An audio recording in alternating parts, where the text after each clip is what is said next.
Hey everybody, today's May 23rd, 2023, and today we're going to talk about the stock market. The debt ceiling deadline is going to be next Thursday. That's when we could possibly face a default if we're not able to raise the debt ceiling by then, right? So how is that going to affect the stock market going forward? Before we begin this discussion, please read this disclaimer. You can pause this video as you read it. Hey, so just a brief summary. We basically been in this 4,200 and 3,800 range for basically a year, right?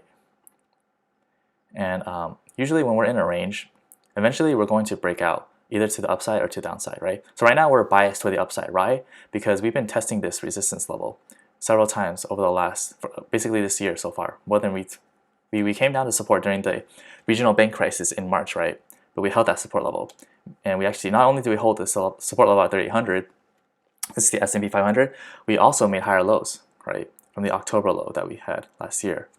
And so we can make a case that we perhaps have a ascending triangle pattern right here that could break out to the upside.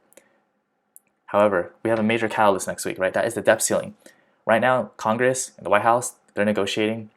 Like I said in the last video, I believe they're going to basically leave this up to the 11th hour, like the last minute, right? And they're going to scare everybody, because both sides, they have agendas and they want something from the other. So they're going to hold the debt ceiling as hostage, and it's basically political theater, a political circus. And yeah, this is definitely not surprising. I've already talked about this in previous videos, right? Yesterday, another meeting, unsuccessful, unproductive meeting, where they had no deal on raising debt ceiling, right? And just 10 days, this is yesterday, so 9 days from today, right?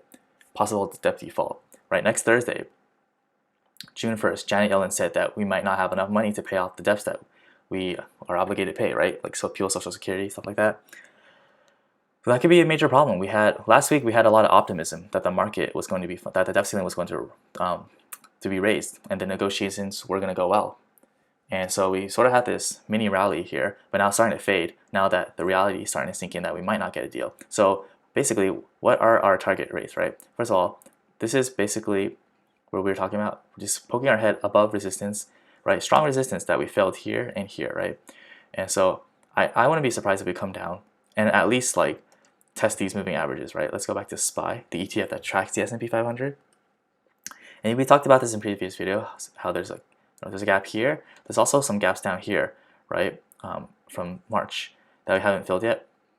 And also we have these support levels, 50, 100, and 200 moving averages. And I think that if the debt ceiling is left off to the last minute, we might see the market pull back down in response.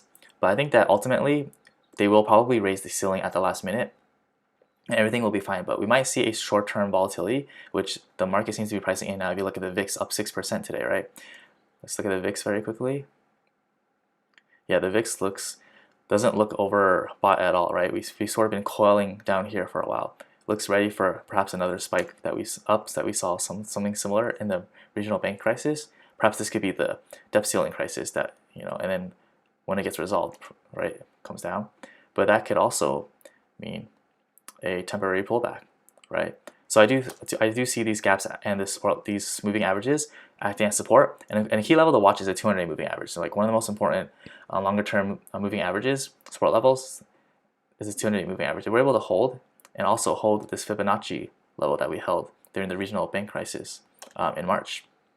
Again, higher lows and stable highs, consistent highs, ascending triangle pattern, right?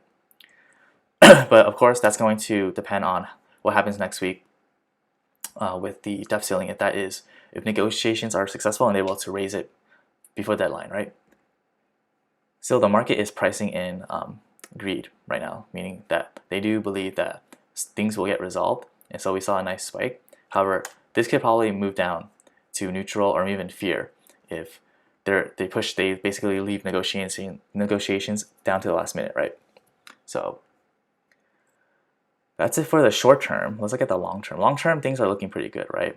I think people still think we're in a bear market, but technically we're in a ranging market now, right? The bear market is lower highs and lower lows, which we technically stopped in October and then late December, right? When we made this higher low. So now we've basically been ranging between 3,800 and 4,200. with us trying to retest this resistance level, if the depth ceiling is successfully raised, I think we spike above and retest this previous high around 4,600, right? And then of course the all-time high around 4,800. But of course that is going to be weeks in advance. We still have the depth ceiling crisis to look forward to. Yeah, so that's basically it for today. There's really not much to talk about. All the action is going to happen next week, right? Next week, when the deadline is basically due on Thursday, that is when Janet Yellen, June 1st, that's when Janet Yellen says that if we're not able to come to a deal and raise the debt ceiling, we can start to default on our loans, right? Which would be really bad. And that could just be catastrophic for the stock market and for a lot of people as well. So yeah, but that is till next week, and I'll definitely update you on Thursday with a chart on my Twitter. Please go follow me on EddieLux_ on Twitter, and I'll definitely update you on Thursday to see if there's any deal that has been done by then. If not, then we'll wait till next Tuesday for the video, and of course Thursday, which is June, and we'll see if they're able to reach a deal by then and how that will affect the markets going forward. Okay, that's it for today. Thank you for watching this video. If you found it helpful, useful, or informative, please like this video, leave a comment below, and subscribe for updates. I appreciate all your support. Thank you again, and have a great day.